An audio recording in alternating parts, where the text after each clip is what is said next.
దేవుని యొక్క అతి ఘనమైన నామమునకు మహిమ కలుగునుగాక. ఈ పునరుద్ధాన దినమున మీకందరికీ వందనాలు తెలియచేస్తున్నాను.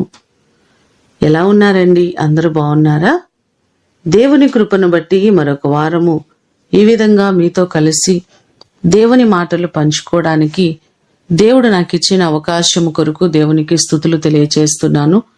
ఈ దినము మిమ్ములను బలపరచు దేవుని మాట. దుఃఖమునకు ప్రతిగా సంతోషమిచ్చి వారిని ఆదరించేదను. ఇర్మియా గ్రంథము 31వ అధ్యాయము 13వ వచనం. మన దేవుడు మనలను ఆదరించేవారు, మనకున్నటువంటి ప్రతి కన్నీటిని తుడిచేవారు ఆయనే. మనకున్నటువంటి ప్రతి బాధను, ప్రతి కష్టమును తీర్చి ఎప్పటికప్పుడు మనకు సహాయము చేసే గొప్ప దేవుడు ఆయనే. కీర్తనలు 54వ కీర్తన 4వ చరణంలో కూడా చూస్తే, ఇదిగో దేవుడే నాకు సహాయకుడు, ప్రభువే నా ప్రాణమును ఆదరించువాడు అనే మాటలు మనకు కనబడుతున్నాయి. ఆయన మనలను ఆదరించి మనకున్నటువంటి ప్రతి సమస్యలో నుండి విడుదలను అనుగ్రహించేవారు. యెషయా గ్రంథము 66వ అధ్యాయము 13వ వచనాన్ని కూడా చూస్తే, ఒకని తల్లి వానిని ఆదరించినట్లు నేను మిమ్మును ఆదరించేదను అనే మాటలు మనకు కనబడుతున్నాయి. మన దేవుడు నిరంతరము మన పక్షముగా ఉండి మనలను ఆదరించేవారు. మనకున్నటువంటి ప్రతి కష్టమును తీర్చి మనకున్నటువంటి ప్రతి వేదనను, దుఃఖాన్ని ఆనందముగా మార్చే దేవుడు ఆయన.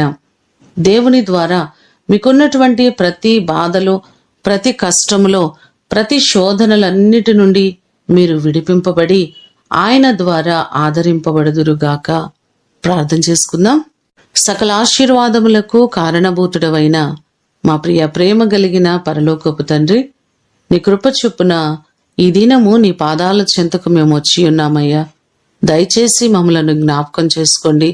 మాకున్నటువంటి ప్రతి దుఃఖమును, మాకున్నటువంటి కన్నీటిని ఆనందముగా మార్చే దేవుడవు, ప్రతి వారిని ఆదరించే దేవుడు మీరే ప్రభువా. లోకంలో ఎంతో మంది ఒంటరితనముతో ఆదరణ లేని పరిస్థితుల్లో నలిగిపోతున్న వారున్నారయ్యా. ప్రతి వారిని మీరు ఆదరించండి. వారికున్నటువంటి ప్రతి సమస్యలన్నిటి నుంచి విడిపించండి. ప్రతి వారికి మీ కృపాక్షేమములు మీరు తోడుగా ఉంచండి. దైవ జనాంగమంతటిని మీరు ఆశీర్వదించండి. ప్రతి కుటుంబము దేవా నీ చేత దీవెన పొందినట్లుగా, మీ సన్నిధిలో వర్ధిల్లునట్లుగా సహాయము చేయండి. దైవజనుల కొరకు ప్రార్థన చేస్తున్నాం. దైవజనులందరినీ మీరు ఆశీర్వదించండి. వారు చేస్తున్న పరిచర్యలను ఆశీర్వదించండి.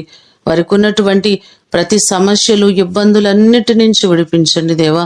వారిని, వారి పరిచర్యలను, వారి కుటుంబాలను దీవించండి ప్రభువా.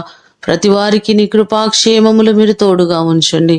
ఈ దినము కొరకు వందనాలు, కృతజ్ఞతలు తెలియచేస్తూ యేసు అతి శ్రేష్టమైన నామమున అడిగి వేడుకొని పొందియున్నాము తండ్రి. ఆమేన్. దేవుడు మిమ్ములను దీవించునుగాక.